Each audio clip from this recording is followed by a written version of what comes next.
자, 오늘 본문 말씀은 132편인데 다윗이 하나님의 성전, 그걸 세우기 위한 그 마음의 열정, 참 그 바람이 있었던 것을 우리는 너무나도 잘 알고 있습니다. 그리고 하나님께서 주신 그 영원한 약속에 관한 이야기가 오늘 이 132편에 담겨져 있습니다. 자, 시편 132편은 다윗이 언약궤를 예루살렘으로 옮기고 하나님께 성전을 짓겠다고 서원했던 사건이 있었습니다. 그 사건이 사무엘하 6장과 7장에 기록되어 있는데 그 내용을 배경으로 하는 말씀이 오늘 이 시편 132편입니다. 당시 언약궤라는 것은 이스라엘 신앙의 중심이기도 했고 하나님의 임재를 상징하는 거룩한 아주 표징이었습니다. 그러니까 다윗이 왕이 된 후에 제일 먼저 이 언약궤를 다시 예루살렘으로 가져오는 것, 이것에 대한 열망이 대단히 컸지요. 그래서 하나님 중심의 나라를 세우는데 아주 노력합니다. 그게 다윗이었어요. 그리고 성전을 짓겠다는 강렬한 열망이 있었지만 우리가 잘 아는 대로 하나님은 그의 아들 솔로몬에게 그 사명을 맡기십니다. 자, 이런 배경 속에서 다윗은 그가 했던 헌신, 그가 노력했던 그 열정을 기억해달라 하나님께 간구하고 있고, 하나님은 다윗의 그 후손, 자손이 영원히 보좌에 앉게 하리라 라는 놀라운 언약을 오늘 이 132편에 기록해주고 있습니다. 자, 오늘 이 말씀은 어찌 보면 우리가 살아가야 될 우리가 지금 삶의 자리에서 우리에게 주신 깨달음이 있습니다.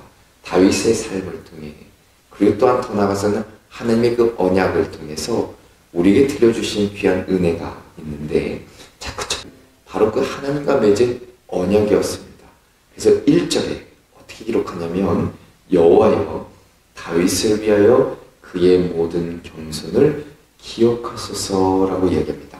자, 우리가 흔히 겸손이라고 하면 그냥 단순히 성품으로 딱 생각할 수 있습니다. 근데 이 단어 안에는 자신이 경험했던 고통, 그 인내, 그 헌신을 이렇게 다 담아내고 있습니다.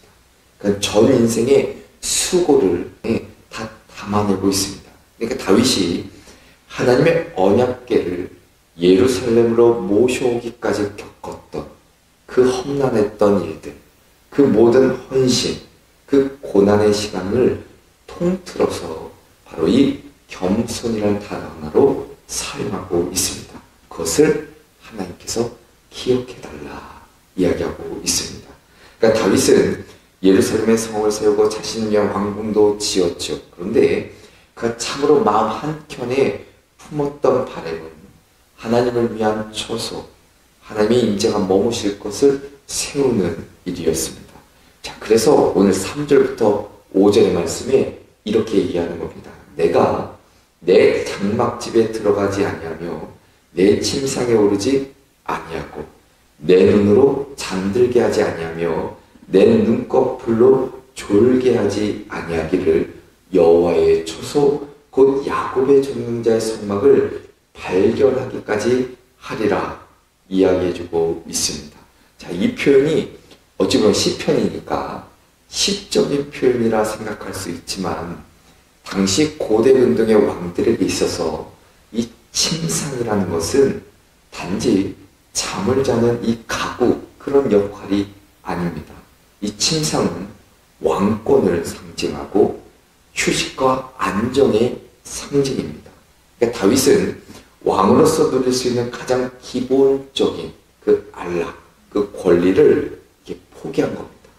그러니까 하나님을 위한 거처가 마련되기 전까지는 내가 그것을 누리지 않겠다라는 결심이기도 합니다. 자, 이건 다윗의 인생 그 삶 전체에 드러나는 아주 성숙한 신앙의 모습이라 할 것입니다. 그러니까 다윗은 정치인 이전에, 왕 이전에 예배자였고 왕관을 쓰기 이전에 하나님 마음에 합한 사람이었습니다.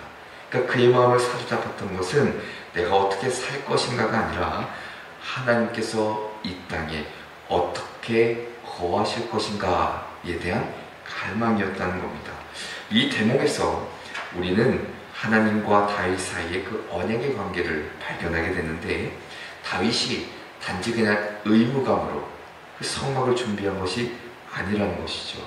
하나님이 이스라엘과 맺으신 그 언약을 붙잡고 살았던 사람이 바로 다윗입니다. 그래서 쉬지 않았고 그 신앙적으로 멈추지 않았던 것이죠.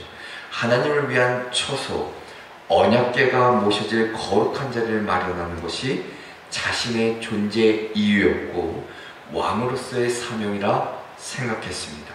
자, 그런데 여기서 중요한 반전이 일어나죠. 다윗은 하나님을 위해 집을 짓고자 했지만 반면에 하나님은 오히려 다윗의 집을 영원히 세워주겠다 약속합니다. 자, 역대하 6장을 보면 솔로몬이 성전을 봉헌할 때 이렇게 고백합니다. 역대하 6장 7절과 8절에 보면 내 아버지 다윗이 여호와의 이름을 위하여 성전을 건축할 마음이 있었더니 여호와께서 내 아버지 다윗에게 이르시되 네가 내 이름을 위하여 성전을 건축할 마음이 있으니 이 마음이 내게 있는 것이 좋도다. 그러니까 하나님은 다윗의 그 마음을 보셨다는 겁니다. 건축을 하기 전에 그 중심, 하나님을 향한 갈망, 그 순전함, 그리고 그 언약을 붙들었던 그 마음을 보셨다는 겁니다. 그리고 그 마음에 응답하셨다는 것이죠. 하나님은 그가 세우시고자 했던 하나님의 집에 영광으로 임하셨고 다윗의 집에는 은혜로 되갚아 주십니다. 어찌 보면 그 다윗의 모습을 통해 오늘 우리에게 살아가는 우리에게 주시는 귀한 깨달음은 하나님의 임재가 머무는 자리, 그것을 세우기보다 나의 안전, 나의 휴식, 나의 침상을 먼저 챙기며 살아가고 있지는 않은지를 돌아보게 합니다. 우리의 신약시대를 사는, 지금을 사는 우리는 성전을 짓지 않습니다. 그러나 여전히 하나님은 우리 가운데 거하기를 원하시고 우리의 마음과 삶이 그분의 임재 처소가 되기를 원하십니다. 다윗이 자신의 침상을 제쳐두고 하나님을 위한 처소를 먼저 준비했던 것처럼 우리도 우리 일상 속에서 하나님을 위한 거처를 준비하며 살아갈 것을 이야기합니다. 말씀 앞에 서는 시간, 기도의 자리를 지키는 의지, 작은 순종과 겸손림의 결단, 이 모든 것이 하나님의 임재가 머무는 자리를 마련하는 것이죠. 하나님은 바로 그 다윗의 마음을 정말 귀하게 여겼고 그 마음 위에 하나님의 은혜를 베풀어 주셨던 것처럼 하나님은 오늘도 그런 마음을 우리가 갖기를 원하신다라는 것이죠. 그 마음 위에 놀라운 은혜를 더해 주실 것이고 더 나아가서는 그 약속을 붙들었던 다윗처럼 우리도 그 약속을 붙들고 살아갈 때 결국 우리 삶을 통해 놀랍도록 일하시는 하나님의 손길을 보게 될 줄로 믿습니다. 두 번째는 언약을 지키시는 하나님의 신실하심을 잊지 말라 이야기합니다.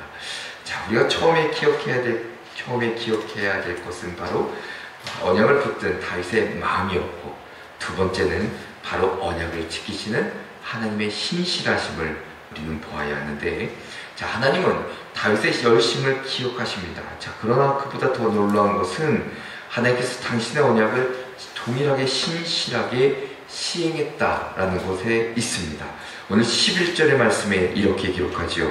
여호와께서 다윗에게 성실히 맹세하셨으니 변하지 아니하실지라 이르시기를 내 몸의 소생을 내 왕 위에 둘지라 이야기합니다. 성실히 맹세하셨다. 어떻게 보면 하나님의 성품 중에 변하지 않는 언약의 충실함, 어쩌면 그 언약을 반드시 지키는 신실함을 강조하고 있습니다.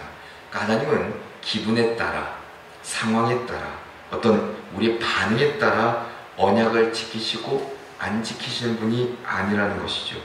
하나님은 다윗에게 약속하신 것을 변하지 아니할지라 두 번 강조합니다. 그러니까 이중적인 표현인데 이 표현은 강한 확신이고 불변성을 상징합니다. 이 말씀은 단지 다윗의 정치적인 후계자를 약속한 것이 아니라 오늘 17절에 시인이 노래한 것처럼 이렇게 노래하죠. 내가 거기서 다윗에게 뿔이 나게 할 것이라. 내가 내 기름 부음 받은 자를 위하여 등을 준비하였도다. 뿔이라는 것은 권세와 힘의 상징이고 등은 생명과 인도의 상징입니다. 그러니까 하나님께서는 다윗의 후손을 통해 끊임없이 이어지는 그 구속의 약속을 이야기해 주고 계십니다. 그래서 사무엘하 7장에 보면 하나님이 무엇이라고 선언하시냐면 사무엘하 7장 16절에 내 왕위가 영원히 견고하리라. 이 약속이 어디까지 이어지냐면 바로 예수 그리스도까지 이어집니다. 그래서 누가복음 1장 32절과 33절에 천사가 마리아에게 무엇이라고 얘기하냐면 이렇게 얘기합니다. 즉 주 하나님께서 그 조상 다윗의 왕위를 그에게 주시리니 그가 야곱의 집을 영원히 왕으로 다스릴 것이며 그 나라가 무궁하리라 이야기합니다. 자, 하나님의 신실하심은 과거의 사건이 아니라 지금도 여전히 동일한 사건이고 우리 삶에서 하나님이 멀게 느껴질 때에도 때로는 기도가 응답되지 않는 것처럼 보일 때에도 하나님의 그 약속, 언약은 결코 변치 않고 흔들리지 않는다는 것을 오늘 말씀을 통해 우리에게 일러주고 있습니다. 바로 그 약속을 붙잡는 자, 언약을 지키실 하나님의 신실하심을 내가 잊지 않고 신뢰하는 자에게 하나님은 놀라운 복을 허락해 주신다는 것을 오늘 말씀을 통해 다시 한번 이야기해주고 있습니다.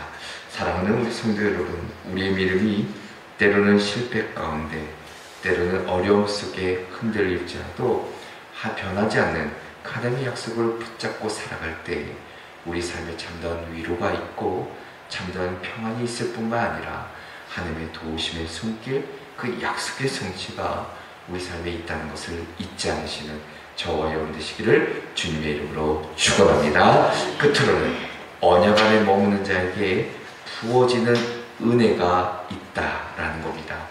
앞서 얘기한 대로 언약을 붙들었던 그 다윗의 마음, 그리고 그 언약을 붙들었던 다윗에게 놀랍도록 일하시는 그 신실하신 하나님을 우리가 보았다면 마지막으로 바로 그 가운데 주시는 은혜를 약속해 주시는데, 자 13절부터 16절에 쭉 보면 이렇게 기록합니다. 여호와께서 시온을 택하시고 자기 거처를 삼고자 하여 이르시기를 이는 내가 영원히 쉴 곳이라. 내가 여기 거주할 것은 이를 원하였음이로다.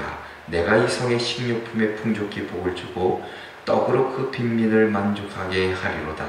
내가 그 제사장들에게 구원을 옷 입히리니 그 성도들은 즐거이 외치리로다 이야기해주고 있습니다. 자, 하나님인 그 언약을 붙드는 자, 언약을 신뢰하고 그 언약 안에 머무는 자에게 풍성한 은혜를 약속해 주시는데, 바로 내가 그 성의 식료품에 풍족히 복을 주고 가난한 자를 내가 양식으로 만족하게 하고 내가 그 제사장들에게 구원을 옷 입히고 그 성도들은 즐거이 외칠지이다 라고 말씀해주고 있습니다. 결국 하나님은 하나님의 임재가 머무는 곳, 오늘 이 13절의 말씀처럼 14절의 말씀처럼 영원히 쉴 곳이라 이야기하는데, 하나님이 임재하시는 백성들, 그 공동체에 주시는 은혜를 뜻합니다. 더 나아가서 13절에 쉴 곳이라는 것은 완전한 평안이고 완전한 안식이고 만족을 이야기합니다. 그러니까 하나님의 언약이 임한 그 자리는 결국 우리 육체의 피곤함만이 해소된 수준이 아니라 영원 깊은 곳까지 진정한 평안과 안식을 누리는 곳이라 이야기해주고 있습니다. 그 안식을 경험하는 삶의 구체적인 열매들을 바로 14절과 15절, 16절에 이야기해주고 있는 것이죠. 자, 이 약속은 지금도 동일하게 유효합니다. 우리가 예수 그리스도 안에 거할 때, 그분의 말씀을 품고 살아갈 때, 그 언약의 보호 아래 있을 때, 이 약속들은 우리 삶 가운데 실제가 됩니다. 우리가 얼마나 뛰어난 신앙인 그것을 논하는 것이 아니라 우리가 하나님의 언약 안에 머물고 있느냐, 이게 더 중요한 것이지요. 요한복음 15장에 그래서 예수님이 말씀하는 겁니다. 야, 내 안에 거하라, 나도 너희 안에 거하리라 약속해 주고 계시죠. 오늘 이 말씀처럼 우리가 언약 안에 거할 때 하나님은 우리의 삶을 보호해 주시고 그 필요를 채워주실 뿐만 아니라 영혼의 깊은 곳까지 진정한 안식과 평안을 약속해 주신다는 사실을 잊지 마시고 오늘 이 말씀을 다시 한번 붙잡고 살아내시는 저와 여러분 되시기를 주님의 이름으로 축원합니다. 기도하겠습니다.